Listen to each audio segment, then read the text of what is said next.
How do we rate mountain bike trails? You probably have seen some of these symbols before. A green circle,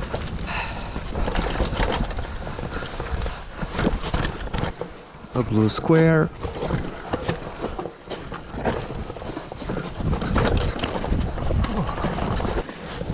a black diamond,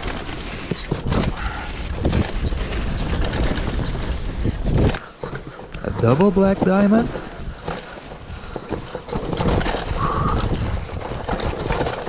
if you do ski, you probably heard of them. They are used to classify the difficulty of the tracks. Mountain biking as a whole copy a lot from winter sports, namely all the styles it has like cross-country, downhill, free ride, but that's a subject for another video. Today we are focusing on the difficulty grades. What do they mean and what skills you need for each of them? First, I should say that there are a lot of different ways you can classify trails, and they can vary between countries. Not only that, but even in countries where the classification is the same, what to expect with each difficulty can vary locally. So, as you can see, it can be quite confusing at times to know exactly how difficult a trail is. Luckily, with the advent of trail forks, this process becomes a little easier. Trail forks, in case you don't know, it's a website where most of the world's single tracks are listed and rated. You can also find your local trails in other websites, such as Strava or Komoot. However, I feel that trail forks is where they focus more on categorizing and grading them by technicality, reaching a better overall consensus. So I'm basing myself on their system today. With mountain biking, you'll be riding mostly in off-road terrain, and this can vary widely, from smooth dirt roads to super technical and tight trails. But the most obvious characteristic will be the width of the trail. This can be double track, meaning that two mountain bikers could ride side by side, or single track, where only one mountain biker could pass at a time. Double tracks offer more room to maneuver, while single tracks force you to be more precise on your line choice. So we can see that most of the time, even with some exceptions, single tracks are already a bit harder. Another thing to consider is the use of the trail itself. Is it exclusive for mountain biking or is it a shared trail? Shared trails have usually better tread, especially if they were designed to allow the passage of other vehicles like cars, tractors, fire trucks, etc. So it doesn't make much sense to rate those trails' difficulties, as they are mostly easy to ride, technically speaking, and as such, difficulty grade only applies to trails designed for mountain biking. Nevertheless, you can still use the characteristics I'll explain for each difficulty level and apply it to a shared trail if you feel it deserves so. So, what are the difficulty levels you may encounter? There are 6 grades in total, going from easiest to pro level. White circle, green circle, blue square, black diamond, double black diamond, and pro line or red triangle. As you can see, each grade has a color and a shape associated with it. This is to make it easier to distinguish and have a visual aid to the trail's profile. The smoother the shape, the smoother the trail. A white circle grade is considered to be the easiest. It consists on fairly flat trail or with only gentle slopes, having a hardened surface or at least firm and stable.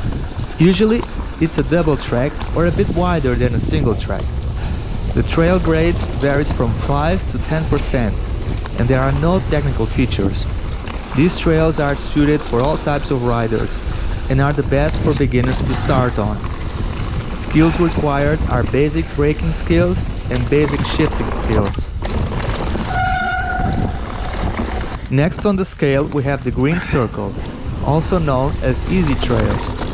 These trails have already some moderate slopes to it, and avoidable or optional obstacles such as rocks, roots, and small jumps and drops. The trails are slightly larger than a single track, but some can go to single track widths. The trail surface is mostly firm, but with some variability. The trail grade goes from 6 to 15%. Concerning technical features, you'll find already some small but mostly avoidable obstacles, with possibly some unavoidable drops not higher than 30 centimeters. You may also find some unavoidable wooden bridges wider than single tracks. For these trails you need already some experience. Still in the beginner level, you require already some skills like intermediate braking skills, basic balancing skills, and regular shifting skills. Some basic manual and bunny hop skills are recommended, but not mandatory. Next, we arrive at the blue square level. Here is what is considered to be the intermediate level. Here you'll find already steeper slopes, unavoidable obstacles like rocks, roots, and small to medium-sized drops, and you'll be riding on full single tracks already.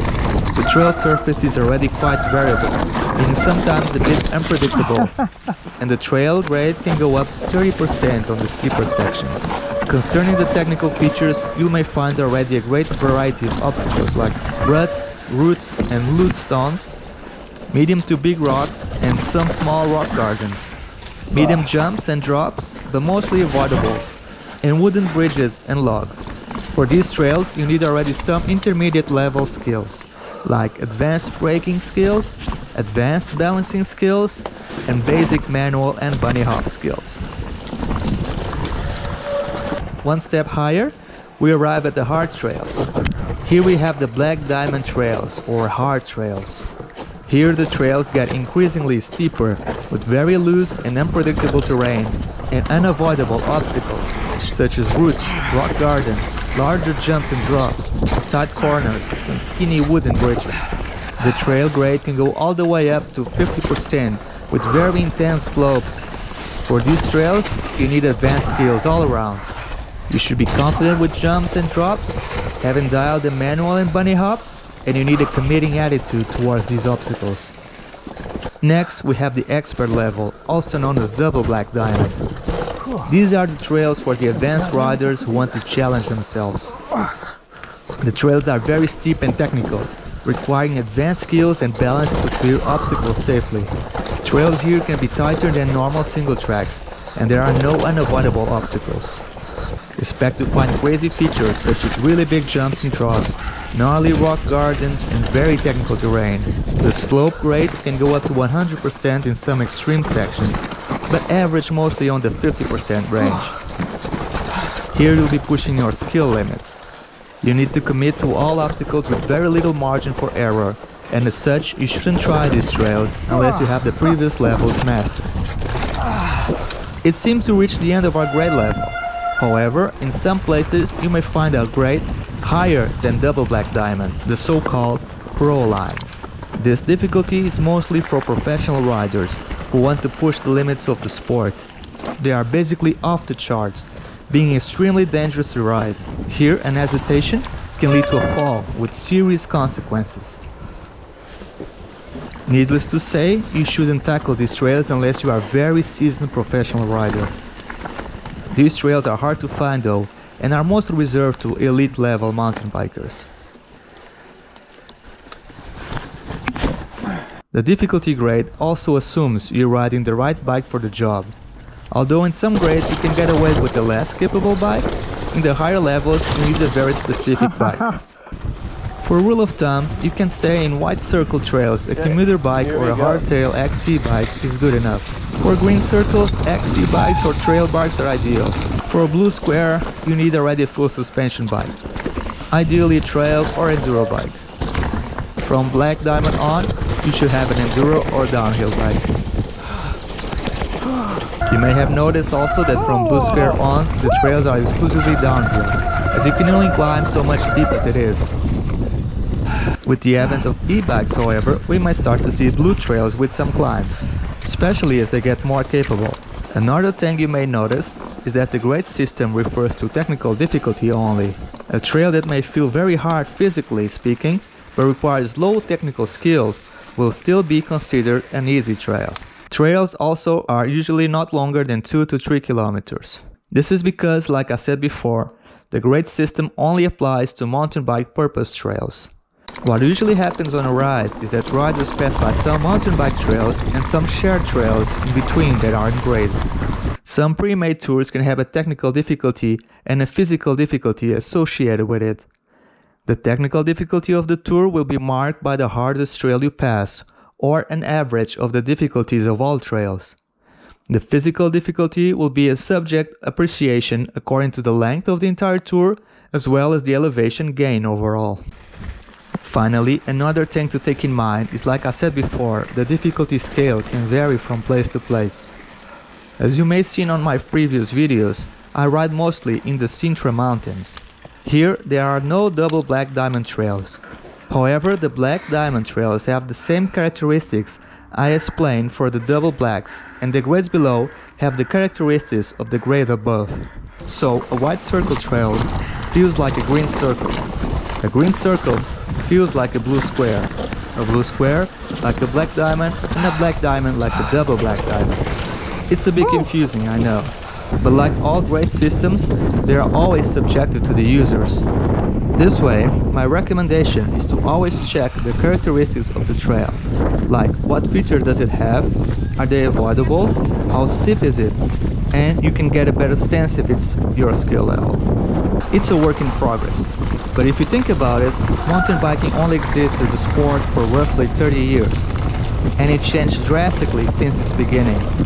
As the years go by, it may change more and more as bikes become more and more capable, and we might see other grade systems arrive. In the meantime, I hope this explanation helped you so far and may help you plan your next rides. I'm sending the link of Trail Forks in the description below if you want to check it out as well. Hope you guys enjoyed the video. Don't forget to like and subscribe so you won't miss my next adventure. And let me know in the comments if you'd like to see more videos like this. Thank you for watching, and I'll see you next time for another adventure.